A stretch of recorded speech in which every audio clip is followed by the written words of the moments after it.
Hello, everybody. Welcome to the Wrestling Guardians podcast. We are officially just 1 week away now from the WrestleMania 34 show that I'm sure we're all very much looking forward to. Today, we'll be looking at the show and offering some of our predictions for how the matches are going to go and ultimately who's going to come out on top with each bout. Now, quick disclaimer: we're recording this 1 week before the actual event, so we're just basing it on the matches that are currently announced at the moment. If anything changes in that week, obviously, then that's slightly beyond our control. But we're pretty sure that the majority of the card is currently now set. So what I thought we'd do is maybe kick off with the Andre the Giant and the Women's Battle Royal matches, just to kind of get those done first, if that's okay with you. So the Andre the Giant Battle Royal. First thing I would say about this is that if this match in the past ever proved to mean anything, and the winner actually went on to have some kind of a rub from it, then I think this would be a lot easier to predict. The fact that at the minute it seems like it doesn't have any consequence whatsoever means that this is very, very open, and pretty much anyone who enters could potentially win this. I mean, we had, some Mojo Rawley win it last year, and not much has come from that. So, I don't know. I mean, do you have maybe like a top 3 or a top 5 people that could potentially win here? Or I actually wanted Rusev to win this match because Rusev is very over right now. He's one of the most popular guys in the company, and as you know, his merchandise is just gone through the roof. In fact, I believe he's selling more merch than just about anybody else on the roster right now. So my initial thought was maybe Rusev could win this match, but then he was inserted into the US title match, so that's obviously not a possibility. So I would like to see someone from NXT come up and win this. Maybe Johnny Gargano, maybe even Killian Dane, who's been in the Andre the Giant Memorial Battle Royal in the past. Mm-hmm. Or maybe it could serve as the platform for returning Samoa Joe or something like that. What do you think, Dan? Yeah. That's to be honest, I didn't really consider that, but yeah, there's definitely somebody from NXT coming up to win the match would be fantastic. I actually went with a bit of a curveball because again, I'm not too sure on this because I don't think it's WWE ever shows that it actually matters. So it might be a good platform to bring somebody back. And one person I thought about, just the fact that Woke and Matt Hardy's in this, and looking at the lineup, he's probably going to be the most popular of the guys in there. So I think there's half a chance that maybe a returning Bray Wyatt could come back as a kind of slightly new adapted character, and kind of have that kind of stare down with Matt Hardy in the final 2, and then the kind of Great War continues, but in another sort of chapter. So maybe potentially this could be a good way to kind of remodel the Bray Wyatt character at the WrestleMania platform. But maybe that's a bit too far fetched. I don't know. Do you think it's maybe too soon to bring back Bray Wyatt? Maybe he could do with some more time off TV. Well, yeah, but I mean that's my logic. WWE's logic's very different. I think Vince and the rest of the management, sometimes they can't help themselves and they do rush into things far too quickly. So I'm not necessarily saying that this would be the best time to bring Wyatt back, but I think that's something they might think about doing. That's a bit of like I say, it's a bit of a curveball kind of prediction. I mean, if I wasn't to have Bray Wyatt there, then certainly I would think a returning Samoa Joe would be a good choice. I don't. Are we sure? Are we? Do we know what the status is of Big Cass at the moment? I mean, he could potentially be coming back to win this. So I think he may be set to return any moment now. There hasn't been too much noise on the Big Cass front. I think everybody is more focused on Dean Ambrose really, but you can take this with a pinch of salt because the Sun published a report a month ago, I believe in February, saying that he was getting close to a return to injury. So I'm just guessing that they just need the right moment and the right storyline to bring him back, because after all, the company has invested quite a lot in Big Cass. Yeah. I think, traditionally over the years, they've tended to do these big returns the night after WrestleMania. So we've had that a few years. I think Cesaro made his return 1 year after WrestleMania.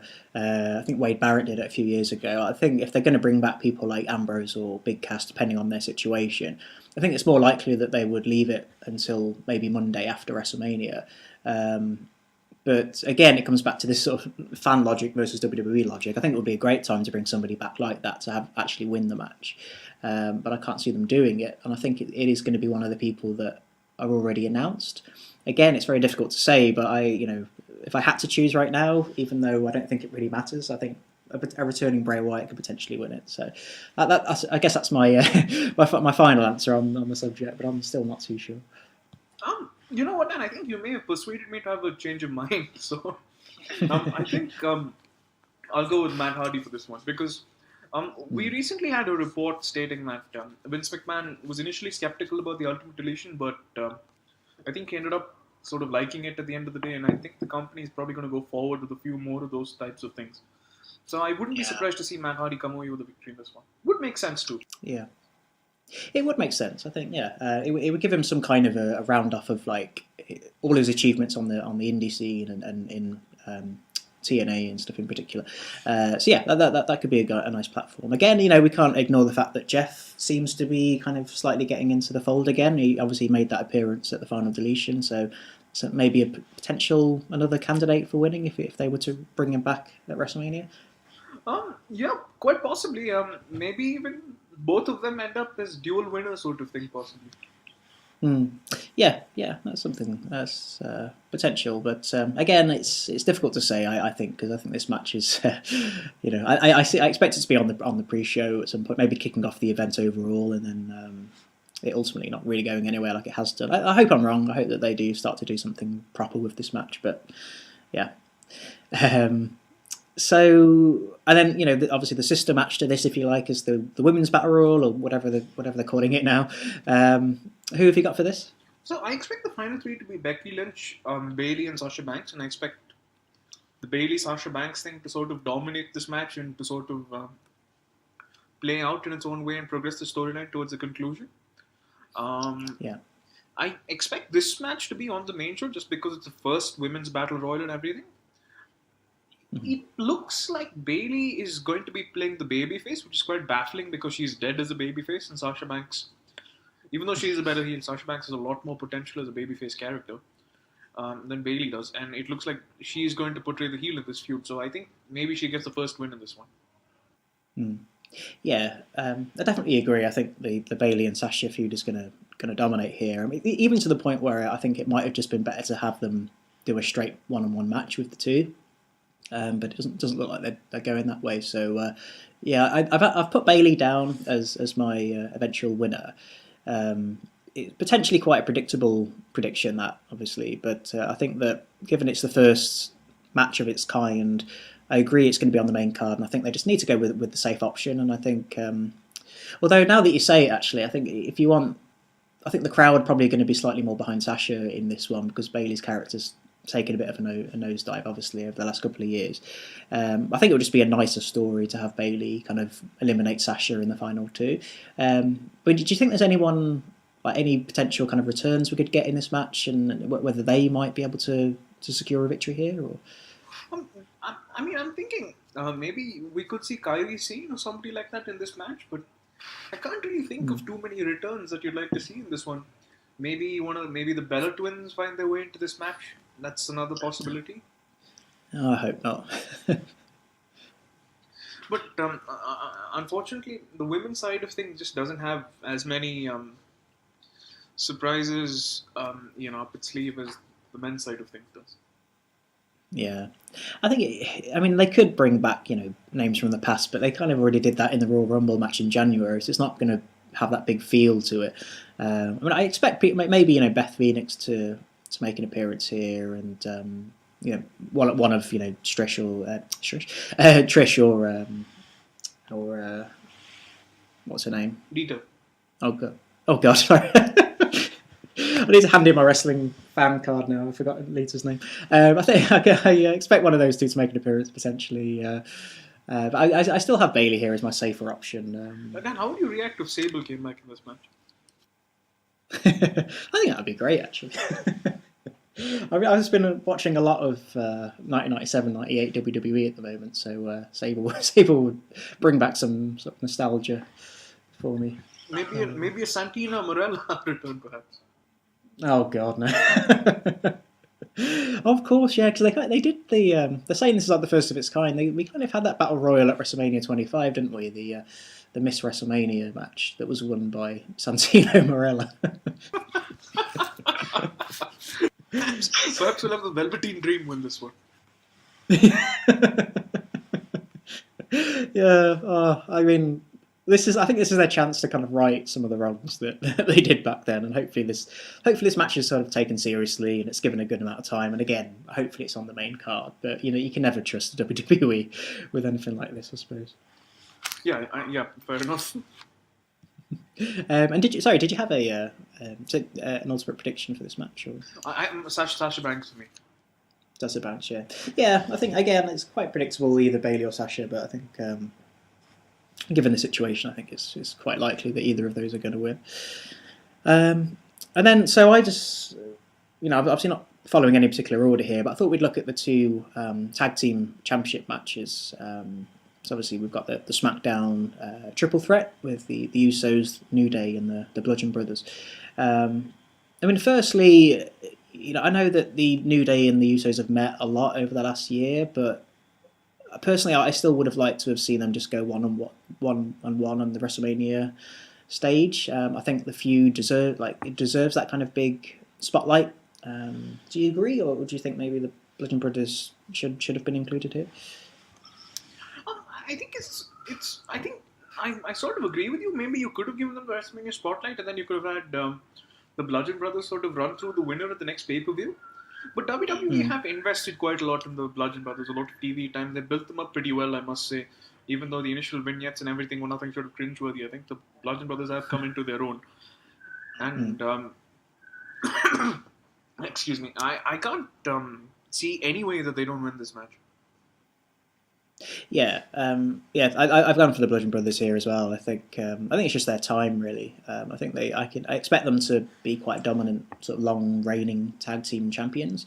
I think you could potentially build up SmackDown's tag team division around around the fact that they're the champions and they're very, very difficult to beat. I can't see them going to the well with Usos or New Day again here. I think it's time for a bit of a change, a bit of a shake up in the tag team division at SmackDown. I think it's just, I think it's going to be a good match. It'll certainly be a good contrast, because we know that the Usos and the New Day, we know what they can do in the ring, particularly, against each other. And then just to have these kind of two larger guys in there that have a different type of moveset could potentially work quite well. I'm definitely going to go with the Bludgeon Brothers here, but it's... Could be anyone's guess, I suppose. Yeah, I mean, we could obviously be wrong, but at this point, it feels a bit like a no-brainer. Yeah, it seems to, but yeah.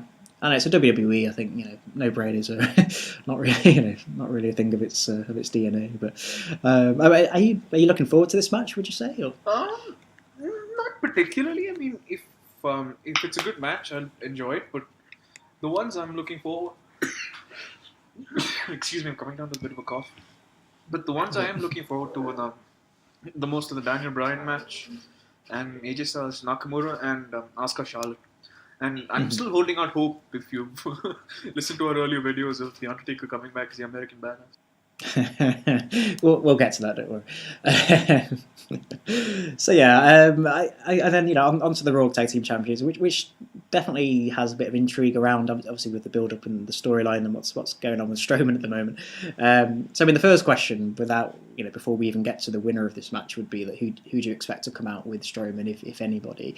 I still personally hold to the opinion that he should just go on as on his own and just have a 2-on-1 match, and I think it'd be great for the Strowman character to kind of be the first man ever to hold the tag team championships all by himself. I think that would really suit what they're trying to do with it.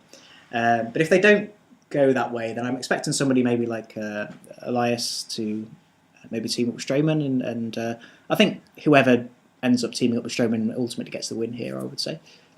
I think there's no question that Strowman comes out on top in this one. But then I was sort of hoping that it would be somebody like James Ellsworth if they absolutely had to have a tag team partner for him, because I mean it just has to be about Strowman dominating both Sheamus and Cesaro. But the thing is, I feel that they promoted this so much at this point, and there's a good amount of curiosity amongst the fans about this mystery tag team partner as well. So, I mean, do you think there's a chance that it could be a letdown if it's not somebody with big name value? Maybe a returning Samoa Joe or Big Cass or somebody of that nature? Yeah, I think they would be safer to go with that type of comedy thing with like Ellsworth. I think would be perfect because I think while it might be cool to kind of bring back Joe into this position, I don't think that team has. I don't think they would invest too much time in that because I think that they want Strowman and Joe to both kind of be dominant single stars for the rest of the year. So I don't. However way they do it, I don't think this is going to end up being a long-term tag team with Strowman and somebody else. I think it's just going to be that kind of one night only special attraction or pop, like crowd pop type situation. And I think they're more likely to go with the slightly comedic value rather than somebody they take seriously. And I'm not saying, I mean, I still think Elias is potentially the most likely. And I'm not saying he's a comedy character or anything, but given the recent like mini feud that those two guys have had, and how much pain and misery Strowman's put Elias through, I think it'd be funny to see them team up. And equally with somebody like Ellsworth as well, because obviously Strowman and Ellsworth have a history with their match on Raw and everything. So I think I'd prefer them to go with that slightly kind of comedic, one night only attraction rather than somebody serious. Because personally, I think Sheamus and Cesaro get the championships back the next night on Raw. I don't think I think they. I think the Bar is still the the best sort of most dominant tag team on the roster at the moment, and I think it's just going to be just for WrestleMania. Personally, I might be wrong. They might go with somebody more serious like Joe or somebody else, but I can't see it happening. Possibly, I mean, this is sort of blasphemous, but why not Mick Foley? Yeah, I mean, again, somebody like that that isn't going to be sticking around too long, but would give the like a good feel to the match. Yeah, quite possibly. It's an interesting question. Mm-hmm. I think we both agree that Strowman comes out on top here, whatever happens. Yeah, maybe one last thing. Since we're looking for a new, since it's going to be a short-term thing anyway, why not bring back Hillbilly Jim and have him tag team with Strowman? Well, that'd be fantastic, actually. Yeah. Yeah, I'm changing my prediction. Hillbilly Jim and Strowman for the tag team championship. He's going into the Hall of Fame the night before anyway, so. Yeah, I think it's Jimmy Hart that's inducting him as well. So oh, can you imagine Strowman and Hillbilly Jim managed by Jimmy Hart? That would be fantastic. Yeah, that'd be hilarious for one night only. Yeah. Oh, okay. Anything's going to be a letdown now if it's not Hillbilly Jim and Jimmy Hart. Yeah. Okay. No, I mean, and again, I like what they've done here because it does give you a bit of intrigue. It's not just another tag team match. There's still that question of who's it going to be ultimately. So yeah, I think they've been quite clever here with their booking. And then so I suppose going on to the two kind of mid card championships here. So first of all, we've got this this fatal four way now with the United States Championship.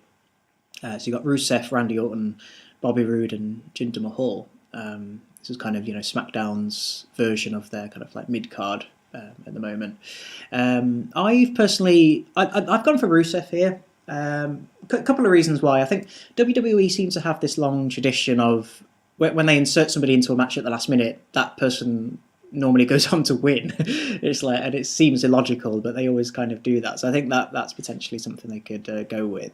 And also, I just think it's WrestleMania, and I think Vince needs to have like those kind of those feel good crowd popping moments like he had with the Hardys returning last time. I think he just thinks just an easy way to get the crowd on his side, especially considering that the main event we're not sure how that's going to go, and I think he just wants to convince the fans short term at least that he is on their side. So I think he's just going to give the rub to Rusev here, but I might be wrong. Yeah, I agree with you. I think it has to be Rusev, and I think they have to do something significant with Rusev. I think the business numbers are just blowing up in their face, and if they don't do anything with it, it will be just another stupid decision by the now senile Vince McMahon. Yeah, exactly. And I always thought that Rusev makes a great United States Championship anyway, because especially, I mean, I know he's sort of transitioning as a bit of a tweener at the moment, but when he's doing his whole like anti-American heel gimmick, I think he's fantastic as the United States champion. And I think he could, potentially make it work as a babyface as well. Yeah, for sure. And I think he could really be the sort of new age babyface to carry the title and do a lot of interesting things. But it's WWE, and they never have the, and they just never seem to have the willingness to take creative risks anymore. Yeah, no, exactly. But yeah, I think we're maybe cautiously optimistic about this, and I think Rusev seems like the logical place to go. I think Orton. I think his victory at the last pay-per-view was just about him like completing that kind of grand slam of championships. I don't think he's going to be a long-term champion with the United States belt. They potentially could go with Roode again if they finally figured out what to actually do with Bobby Roode. And Jinder, I like the fact that he's on here and he's in a semi big match because he had a great 2017 and it would be a shame for him to just kind of be an afterthought with WrestleMania 34. So I can't see him winning. So I think Rusev's the way to go here. Yep, totally agree. I think we both. I think that's unanimous. That's a unanimous prediction here. Yeah, we're not doing very well with disagreeing at the moment, are we? But we'll see how it goes. Yeah, so onto the IC title match, and again, I think there's a good chance that we're going to be in agreement here. I suppose with me, I think like my heart says the Miz because I always think that he's the the greatest IC champion they could go with at all times. But my head is kind of saying Finn Balor here. I think Balor's the most likely winner. Most of that is based on the fact that I think it would be a good way to kind of build up the Balor Club a little bit and have that IC title as its kind of centerpiece. I would like them to maybe go in a bit of a heel direction with Finn Balor particularly, and I think I think it would work really well now he's got the club behind him. I think he deserves that kind of spot now. I mean, he was the first ever Universal Champion. He's never really been given a good sort of bite at the cherry since returning from injury, and I just think this would be a nice way to give him that title that he deserves.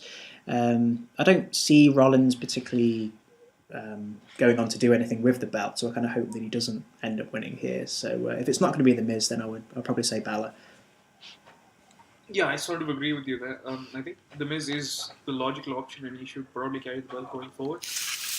And I think this is going to be Finn Balor's night. I expect to see him remain on Raw after WrestleMania, while I expect to see Seth Rollins move over to SmackDown, and I think Seth Rollins could actually have a pretty long WWE Championship run on Tuesday nights in the coming year. So I think this is pretty straightforward. I think we might even get a pretty lengthy Balor Club versus the Mr. Raj program going forward.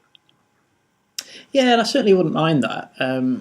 I think the question of whether they are going to do a heel turn with Balor at some point. I think the only problem there is that let's say he is the IC championship, the IC champion for most of 2018.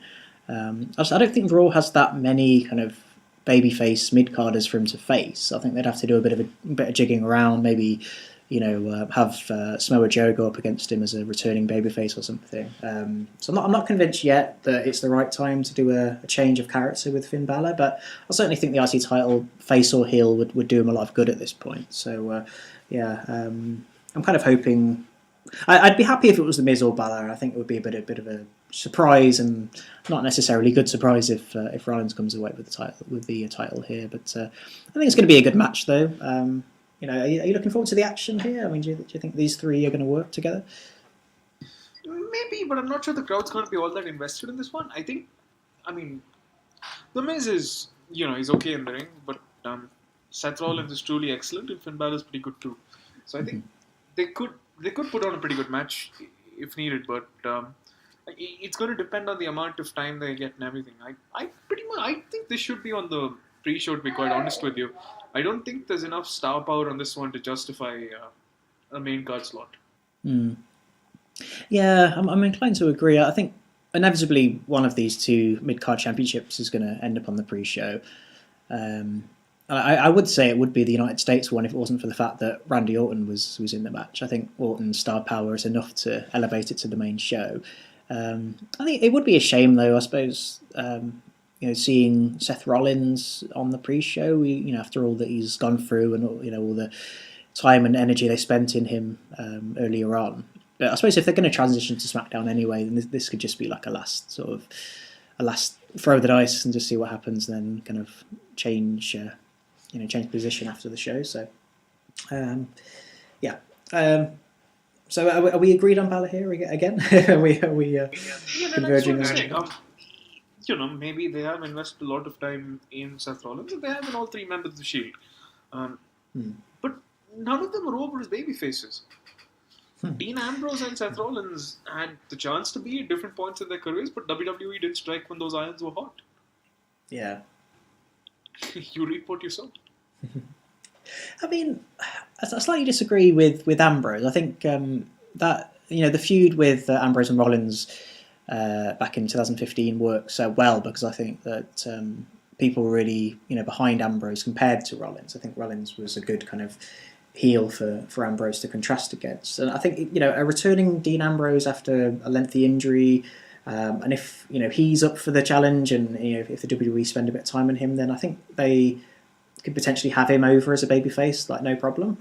I think a heel turn would be a mistake. Everybody seems to think that the Ambrose is going to go through a heel turn at some point. I think it's personally the wrong way to go here. I think having him come back as a all-conquering babyface would work better. But they certainly, I agree, need to invest more time and energy into the character. Yes, I think they should do anything with Dean Ambrose that puts him in the main event picture. I think the guy's very talented. I think for my money, nobody cuts a better go-home promo than Dean Ambrose when he sinks his teeth into the material. People like The Miz and Kevin Owens may be more versatile and can carry a greater variety of segments. But when it comes to the money-drawing promo, there's nobody in the company, for my money, other than maybe Paul Heyman, who can do it better than Dean Ambrose. Yeah, and I certainly think that I expect maybe Ambrose to get a main event push, maybe kind of just after SummerSlam. That time of the year of the WWE calendar where people kind of tune out from the product a little bit, and they're given a bit more freedom to kind of try out new things. And I think if Vince is willing to do it, he potentially could give Ambrose a title run later on this year. If it works, then by all means, you could potentially see him in a much higher position at WrestleMania 35, for example. So definitely an interesting one to keep an eye on. I guess have to keep our fingers crossed on that one. Yeah, exactly. Yeah. Cool. So I thought we'd maybe go on to the two women's championship matches here. Again, I don't expect them to be one after the other. This is just a bit of a random lineup. But Nia Jax, Alexa Bliss. Now, it's funny how looking at the history of these two and the fact that they've been kind of on screen and off screen, they seem to be quite close, quite good friends. And then we have this thing that's going on here with Alexa Bliss turning on Nia Jax and revealing that it's all just been one big ruse and everything. But the storyline just hasn't really captivated me as much as I think it should have. I think Oscar and Charlotte have kind of taken the spotlight off of these two. Even though I think that they'd like to spend more time developing Alexa Bliss's character and Nia Jax's character. It just doesn't. There's something about this that isn't working, and I don't think the match is going to be that good either. I don't think the two will complement each other in their styles. So I'm not really sure whether I'm particularly looking forward to this or where it should feature on the card. I've gone with Jax as the winner, but again, I'm not really that interested or bothered really. Yeah, and the storyline hasn't done much for me either. I'm not sure anybody's really interested in seeing Nia Jax give Alexa Bliss a comeuppance. I think there's another universe in which they could have told the story a lot better than they actually ended up doing. But this match should just be about 3-4 minutes, in my opinion. Just Nia Jax runs through Alexa Bliss. Yeah, I certainly don't think there's any problem with it just being a squash match, and I think that's probably the best thing they could actually do here, because I think they've missed the ball a little bit and they haven't built this feud up as well as they could have. Nia Jax is that kind of character that just runs through people. She's got a backup at the moment. Obviously, storyline perspective, she's very angry with what's going on, and her best friend turning on her and everything. So I would expect a quick Samoan drop and whatever her finishing move is, I can't remember now, and just picks up the victory in maybe a minute or two, maybe, I don't know. So the reason why I would sort of think otherwise, I could be persuaded to think otherwise rather, is because I still believe that WWE is fully invested in Alexa Bliss, and I expect to see her have another long heel run, maybe 2-3 pay-per-views after WrestleMania. Mm. Yeah, and I think another thing is that I think so far in terms of title matches, we've all gone for title changes. Is that right? Is that who are the SmackDown Tag Team Champions at the moment? I have no idea. It's the Usos. Is the that shows how much I watch SmackDown. So all of the title matches so far, we've gone with changes. Obviously, the Bludgeon Brothers winning the title, Strowman and Mystery Partner winning, Balor and Rusev picking up championship. So it's very rare that they go with a championship change every single time. So I think if there's going to be any sort of championship retention here, it's going to be Alexa Bliss. But I've still gone with Jax because I just think it caps off the story. But there's it's far more likely that Randy Orton wins than Alexa Bliss. But these are the two favourites for my money anyway. Yeah. But I agree that there's more mileage to get out of this, though. They don't have to kind of finish the story off with Alexa and Nia, and I agree that maybe Alexa could carry it into the next pay-per-view, but on average, I think I've still gone with Nia. But I think I'd agree with you. But if I were to, if you would have gone to my head and said, what are the 3 championships that are least likely to change hands? I would say IC, US, and this one.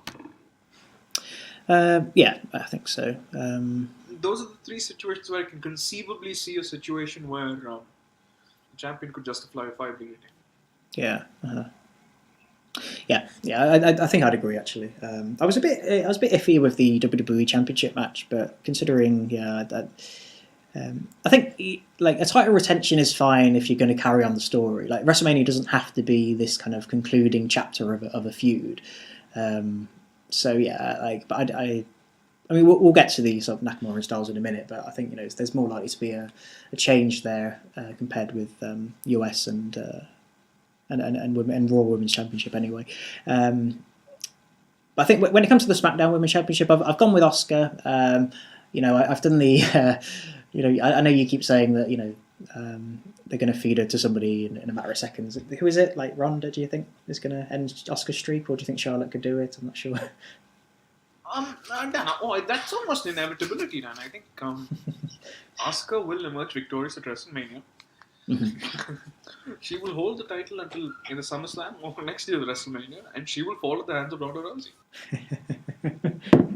I just really hope it doesn't happen. But I've gone with Asuka to win the SmackDown Championship here at WrestleMania. I just think I think we said it before in our kind of preview video of this match that if you're going with the streak and Asuka being undefeated, it just makes more sense for her to be a champion rather than just fall at the first hurdle by not actually picking up a main roster belt. I think unless I'm mistaken, I think we're both very much more excited about this match than the Raw Women's Championship, aren't we? I think it's just got more to it. Oh yeah, for sure. I mean, before the return of Daniel Bryan, this was the match that I was most looking forward to on the card. This was sort of what was making WrestleMania for me before Daniel Bryan's return was announced. Yeah. I think it's going to, I'm not too sure how the match is going to go. I think they could get quite a lot of time here. I think the two of them are able to carry a match very well, and there's no reason to have any kind of short, shock victories. Asuka, even though she is this all-conquering kind of undefeated force, she's not the kind of person that comes out and beats you in a matter of seconds. I think there's more to it than that. So hopefully this is quite high up on the show. I think it gets quite a lot of time as well, and I think Asuka ultimately comes out the champion here. Yep, agreed, 100%. Though. Yeah. Okay. Yeah. So that's the kind of, if you like, the kind of under and the mid card. I think as we get into the sort of the bigger, sort of more featured matches here, I think potentially there could be a little bit more disagreement with us, but I'll see how it goes. But for example, Ronda Rousey and Kurt Angle versus Triple H and Stephanie McMahon. But firstly, who have you gone for with this? So first off, I think neither of us have mentioned this before, but this is the most stacked card WWE's had in several years. I think the last time they had something this loaded was probably WrestleMania 28. Would you agree with me on this one? Yeah, absolutely. I was when I was putting the notes together for this podcast, I realised like how many big feature matches they've put together here. I think it's a really, really impressive card actually. Well, I think it's going to be one of those WrestleManias where the main event is an afterthought, because like the middle of the card is so stacked that people tend to forget how it ended. I think there's going to be other matches that are going to steal the show from it. And this is also one of the match where very few people are going to be watching it for the main event. In fact, the two biggest attractions on this card are the Ronda Rousey match and the return of Daniel Bryan. In fact, according to a report from the Wrestling Observer newsletter, ticket sales have been considerably expedited ever since the return of Daniel Bryan. So I think they're close to a legitimate sellout. I think there are fewer than 1,000 tickets left to go. Yeah, it's crazy, isn't it? It's the sign of the times at the moment with WWE, how they're still able to tell a fantastic story and they've still got very compelling characters, but those people aren't featured in the main events. And then when we get to the main event, we have these kind of bland, like Vince McMahon favourites to have to sit through. So yeah, definitely a stats card here. Yeah, and so I think this and the Daniel Bryan one are obviously the two biggest matches on the card. I would hope this isn't much longer than 12 to 13 minutes. Something short and crisp that makes an impact. Maybe Triple H and Kurt Angle carry most of the match and Ronda Rousey gets a hot tag. My preferred finish would be Ronda Rousey makes Triple H tap out to the armbar. I've actually... I thought this is where we were going to start to disagree. I've actually come with Triple H and Stephanie to win this match. I think it's one of those situations that seems so obvious that Rousey's going to end up winning. Like this, the perfect platform to get her wrestling career up and running. I don't think they're going to go with it. I think they're going to continue the storyline. I think maybe Stephanie and Ronda are going to have another match at some point on another pay-per-view. I don't think they're ready yet to just release Ronda into the kind of women's roster.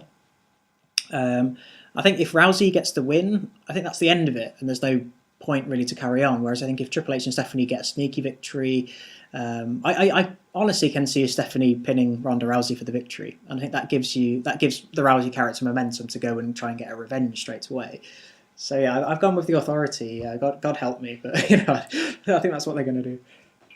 So then I can't see them beating Ronda Rousey in this one because it's Vince McMahon. Vince McMahon hasn't taken a creative risk in 18 years. The last one he took blew up in his face, and that was Steve Austin heel turn. He hasn't taken one since.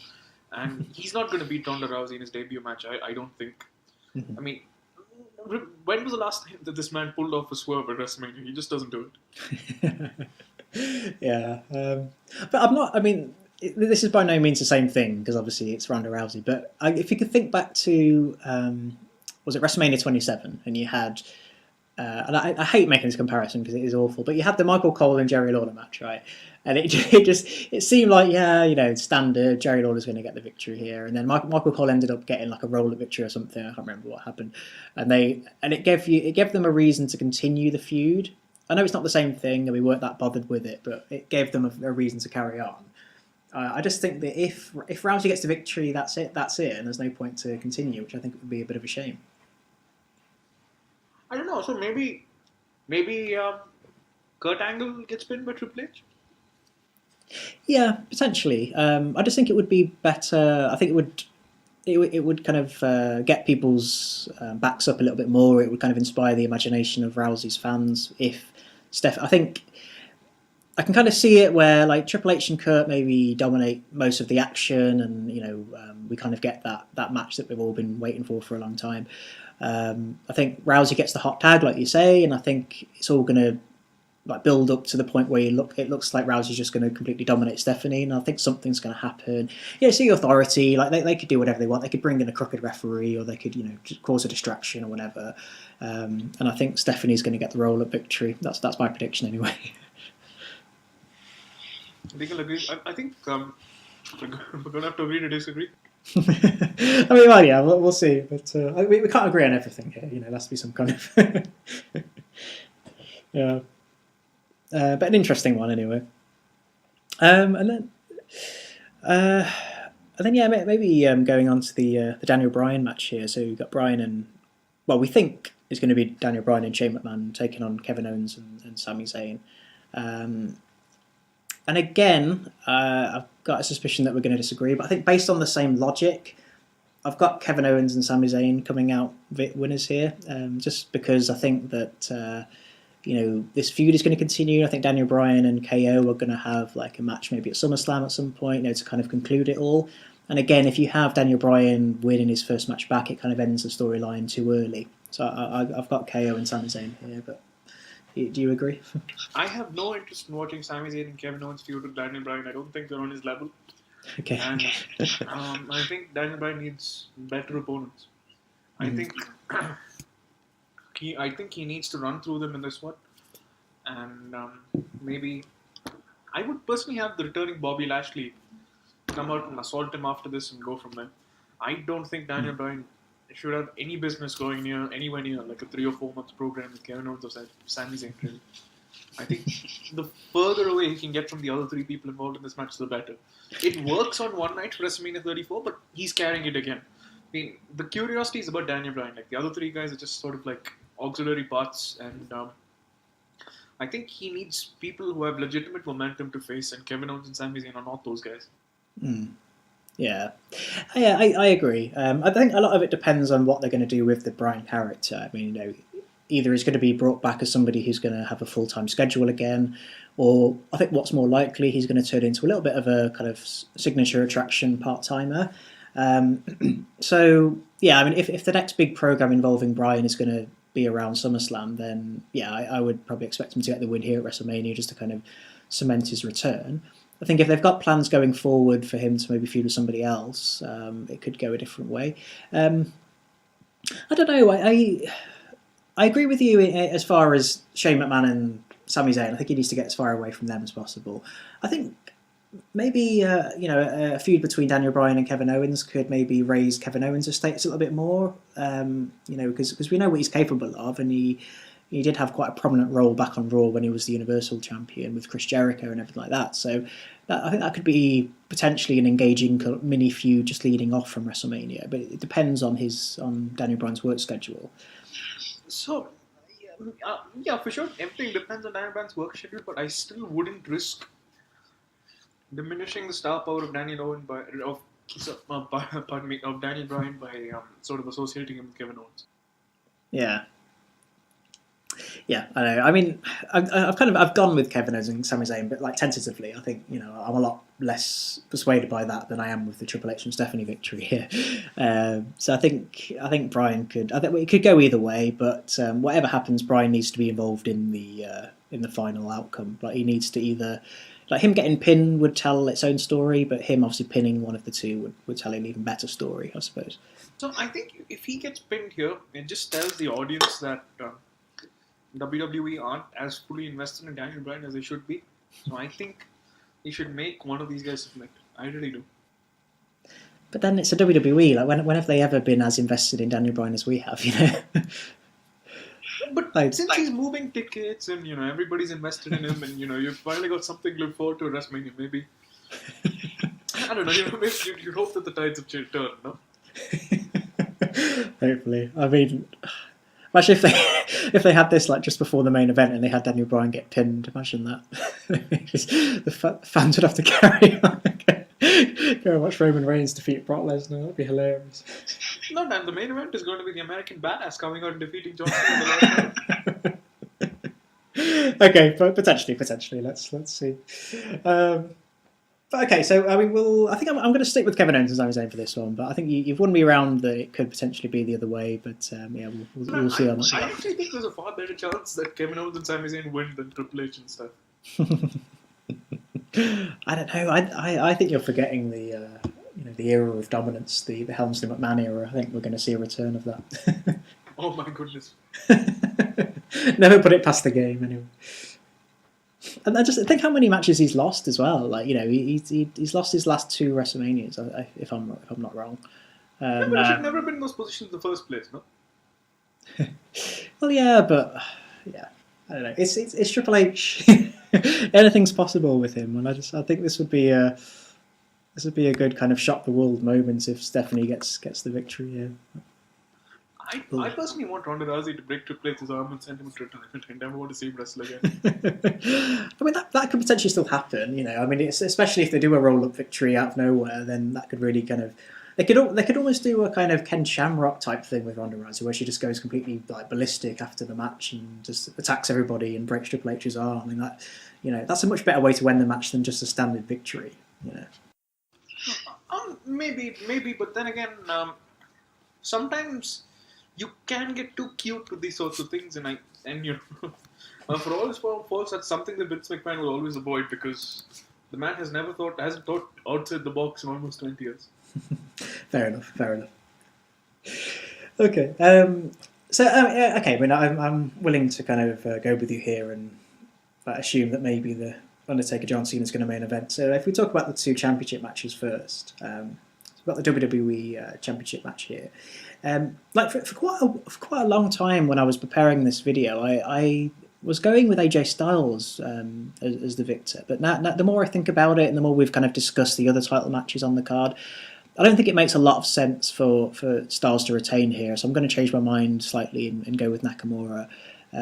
Partly because I think this could be, like, as you know, it's the utility kind of special attraction match that, you know, the hardcore fans are looking forward to. Everybody's kind of expecting Nakamura to win here, and I think it's just keep it simple, do the right thing, and have Nakamura win. And I don't think these two are going to feud that much after WrestleMania anyway. So I think this is the perfect chance for a title change. And obviously the speculation of Styles maybe going over to Raw as well adds into this. So I think, yeah, I'd probably go with Nakamura here. So I think this was the match we're going to disagree on the most, because I'm not sure putting Nakamura over here is the right thing, because I think Nakamura is the most overrated sort of prospect we've had come into WWE in a long time. He's not cut out for this style of professional wrestling. The character doesn't work. He's not as great a worker as he's built to be. His matches have been average, except for the one with Sami Zayn. Mm. He did not deserve to win the Royal Rumble, and he should not beat AJ Styles at WrestleMania for my money. Okay. I mean, I see why you say that, and I absolutely agree 100% that he's been a letdown. I don't think it's obviously all his fault. I think, you know, there's different things that have come into play here, but I just think, even though I don't think it wouldn't be too strange for Styles to retain, but I think Nakamura, I think Vince is just wanting to kind of get as much mileage out of the character as he can. Like, you know, even if Vince is slightly starting to regret his decision of bringing him into the WWE, I think, you know, now that I've got him, let's kind of have that big moment. Let's have him hold the WWE Championship. Let's have all his fans that, you know, would followed him throughout his Japan career to kind of celebrate with him. I don't think he's going to hold it for a very long time. I don't think he's got that long left to prove himself. I think it's just a case of give him the title, see what he can do. If nothing comes of it, then, you know, we haven't lost anything. Just take the title off him and maybe sort of transition him away from the main event picture. Whereas, you know, potentially, maybe it's one of those situations where you give him the title and magic starts to happen. I'm not sure, but I just think it makes more sense for that kind of special attraction moment to happen with Nakamura winning here. Just my opinion. So I think the point of disagreement is that I don't think it's a special attraction moment. I think Nakamura is not over with the fans anyway. So whereas Styles is, I don't know. I think maybe before he moves to Raw, you could have someone more credible take the title of Styles. I mean, it's a special attraction for some people. You know, I think it works on different levels. You know, particularly people. You know, there's kind of people that were very excited about Nakamura coming in the first place because they know what he could do at New Japan, and you know, even though his NXT career wasn't fantastic, you know, they did a much better job with him over in NXT than the main roster. I think there's still an appetite for Nakamura winning. I think there's enough fans that are kind of kept loyal to him. And I don't think this isn't a bad way for Styles to go out. You know, they could have had him. They could have had somebody much less deserving take the title off him before he moves to Raw. I think, and it might just come down to our difference of opinion towards, you know, like the Japanese product as well. Because obviously, you know, I've watched it a little bit more than you, and I kind of get what Nakamura is supposed to be rather than what WWE have kind of made him. You know, if you see what I mean. So Yeah, and I guess the world of WWE is sort of like quirky, eccentric, quote unquote artist, and it just doesn't work really. Hmm. I mean, you said that there are worse people that he could lose to than Nakamura. With the exception of Baron Corbin, I'm not sure that there are that many worse than him on the SmackDown Live roster, in my opinion.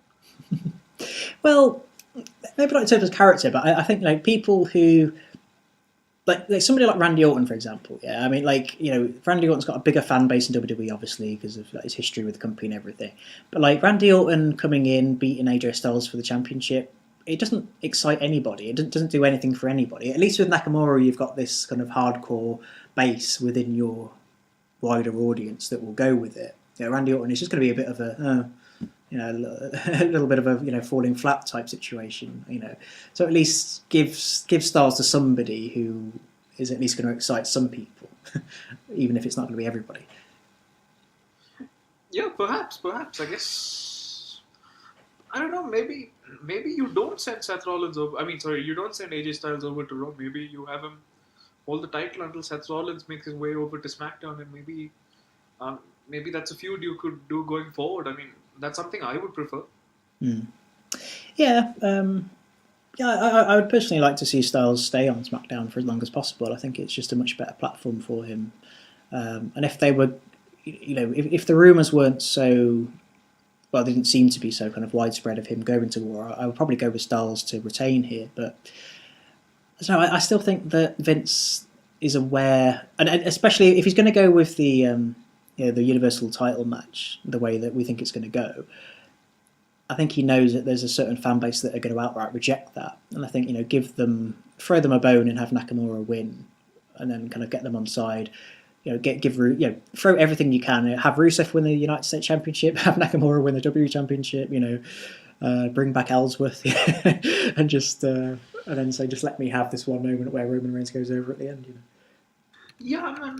I mean, I don't know. It's such a tricky thing. Do you think so? This alternative scenario I have in mind is maybe AJ Styles holds it till SummerSlam, and then maybe you feed him to Rusev.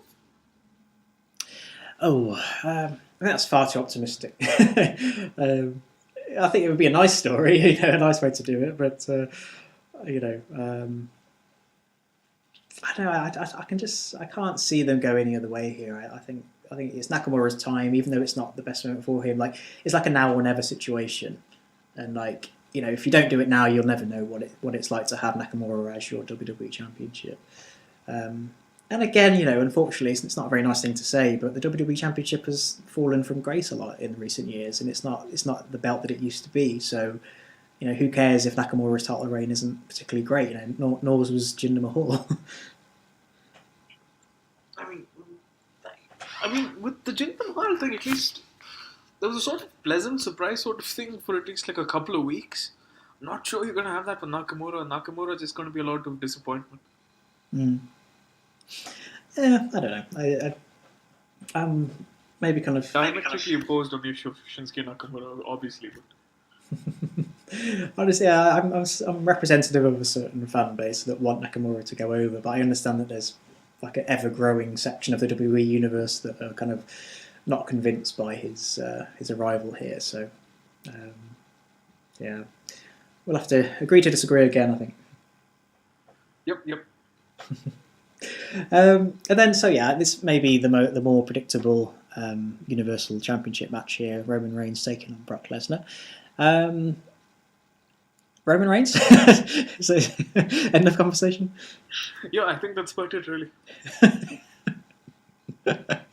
I mean, one thing I would say, and I think, again, this is something that Vince would have tried back in the Attitude Era. I think today he's not willing to go to the well that often, but a nice way to finish this match might be for a Reigns heel turn, align himself with Heyman, have Brock Lesnar ride off into the sunset, go off his separate ways, and have a slightly different feel to the Roman Reigns character coming out of WrestleMania 34.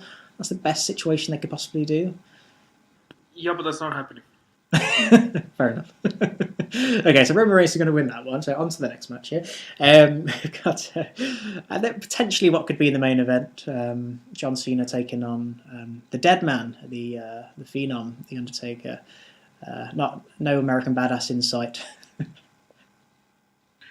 that brings tears to my eyes. I'm very upset. I was looking forward to the return of the American Badass.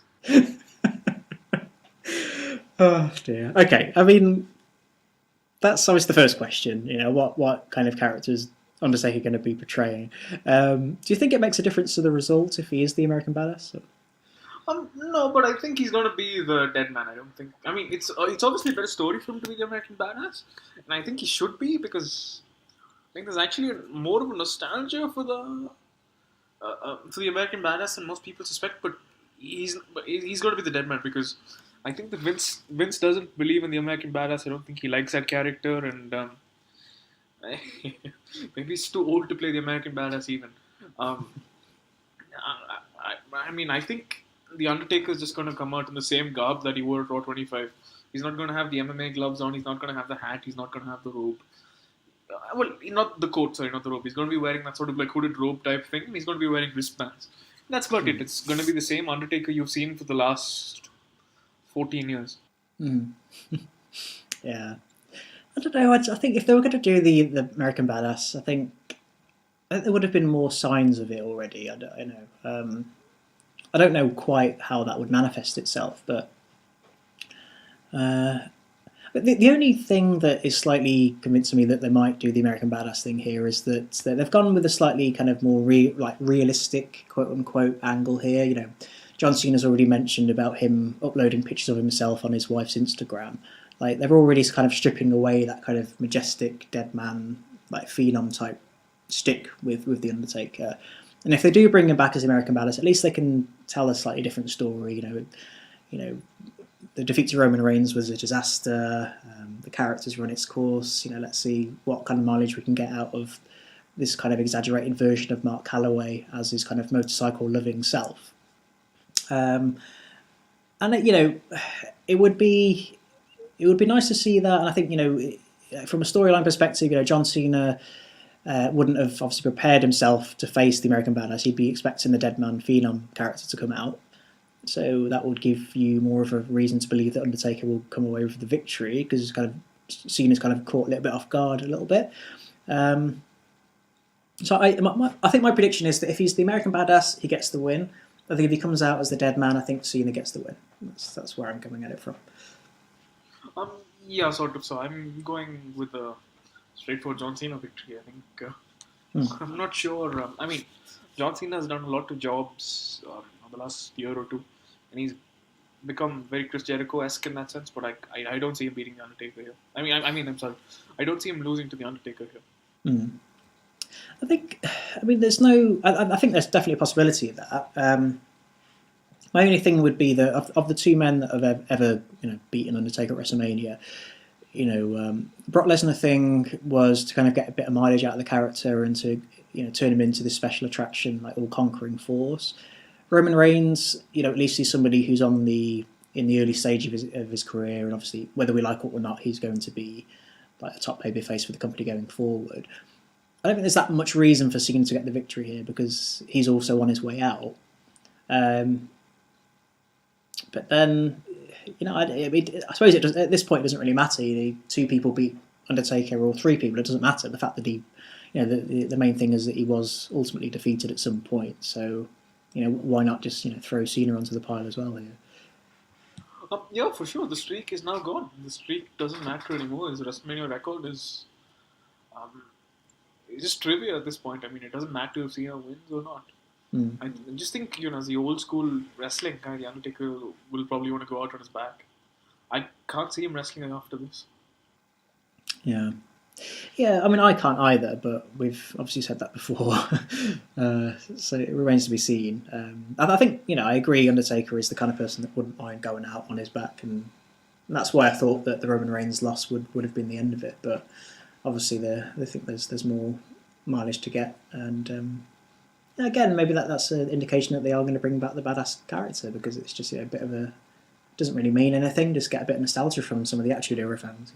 So then my thing was, I thought that when the Undertaker lost to Roman Reigns, I still thought he could potentially come back because I thought there's the scope, to do the same thing that they did with Ric Flair and Shawn Michaels, sort of promote the match in advance and sort of build up to it.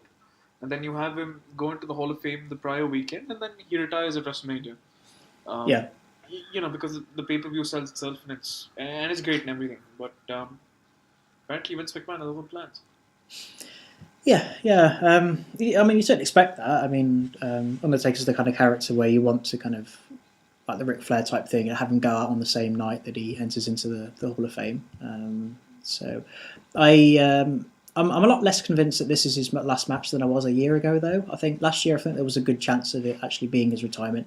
I think there's going to be another match at next year's WrestleMania, even though it's probably not the right thing to do. But I can't see him going out in this fashion, losing to John Cena. I don't think it makes that much sense. But that's questioning the the strength of Vince McMahon and John Cena's relationship. That, as we know, that relationship conquers everything else. But then, as you said again, it doesn't matter if it's the right thing or not. He can turn up for as long as he wants now. This is sort of the epilogue to the career of the Undertaker. The main story is written, and no matter what happens here, unless he does something truly remarkable, it's not going to be remembered that greatly anyway. People are just going to talk about the great matches with Shawn Michaels and the stuff with Triple H and Brock Lesnar ending everything there. Yeah, true. Okay. So that's there's a few. I think we disagree more on the bigger matches than the undercard matches, which is quite interesting. Obviously, we'll be coming back to do a review of the show, shortly after it happens. So we'll be talking about how some of these predictions actually came to fruition, or whether they did or not. I mean, is there any kind of closing statements you'd like to make about the card? Like anything else you're kind of looking forward to, or you're worried about, anything like that? Well, I mean, just because the card is good doesn't mean that the show is going to be great. I mean, WWE could always screw it up with its pathetic booking, and they could time certain things out poorly. Like, for instance, they could give AJ Styles and Nakamura less time. I mean, that's probably not going to happen, but they could give Asuka and Charlotte less time than they deserve. And certain matches just may not click on the main night, may not be what the audience is expecting from it. I don't know, and I feel very optimistic about this WrestleMania because the card is just so good. It really is so good. I mean, before the addition of Daniel Bryan to this card, it felt a little bit flat. But since Daniel Bryan is there, Daniel Bryan is the cake, and these sorts of other matches are sort of like the icing and the cherry and everything on top of it, if you know what I mean. Yeah. They had this group of matches that were fantastic in place, but nothing there to really draw you in. And now Daniel Bryan is the force that draws you in. And once you've been drawn in, you have AJ Styles and Nakamura, you have Asuka and Charlotte, you have The Undertaker and Cena, you have a bunch of great workers on the roster that you can look forward to watching. And I think the slightly underrated aspect of it, there's also a triple threat TLC match this year at WrestleMania, which could be brilliant in its own right, because the Usos have just had this tremendous year in 2017 and everything. I wouldn't be surprised if this Mania ends up rivaling 17 and 19. Yeah, I think you've always got a danger when you've got a stacked card for more things to go wrong. We're sort of in an age now with professional wrestling where it's better if we go in with low expectations and for those expectations to be, those to be met and exceeded. I think if you go in with a lot of optimism with WWE in particular, I think sometimes you're lining yourself up for a bit of a disappointment. But I'm still optimistic here. I think there's enough going on. I think it might be one of those WrestleManias that turns out where the matches that everybody's talking about are ultimately letdowns, but then there's enough in some of the other matches that kind of carries it through. I think that Daniel Bryan returning is its own attraction, and I think that's really going to help whatever happens in that match. I think given how Rousey's been built up and her performances on the mic and everything, I've got a slight suspicion that might be a bit of a disappointment ultimately. Roman Reigns and Brock Lesnar could potentially be one of the worst endings to WrestleMania we've ever seen, but there's going to be more in there, more kind of good action that people are going to be talking about. I think a lot of it comes down to how the card is going to be structured as well. If you have the night end with a disappointing Universal title match and a disappointing Ronda Rousey match, then that could really spell disaster. Whereas you kind of, if you have, say, Styles Nakamura with a 5-star classic that kind of not closes out the show but kind of leads you into the main event, that could help. So yeah, I'm cautiously optimistic is probably the way I'm feeling so far. Yeah, that's fair enough, Dan. But the one final closing comment I would make is the right stars just aren't positioned in the right slots of this WrestleMania. Because going into the show, the two names that everybody is going to be thinking about, the two names that people will have the most curiosity about, are Daniel Bryan and Ronda Rousey. And in all fairness to Vince McMahon, due to no fault of his own, they don't find themselves in title matches, because these things sort of, came about in their own different ways and whatever else.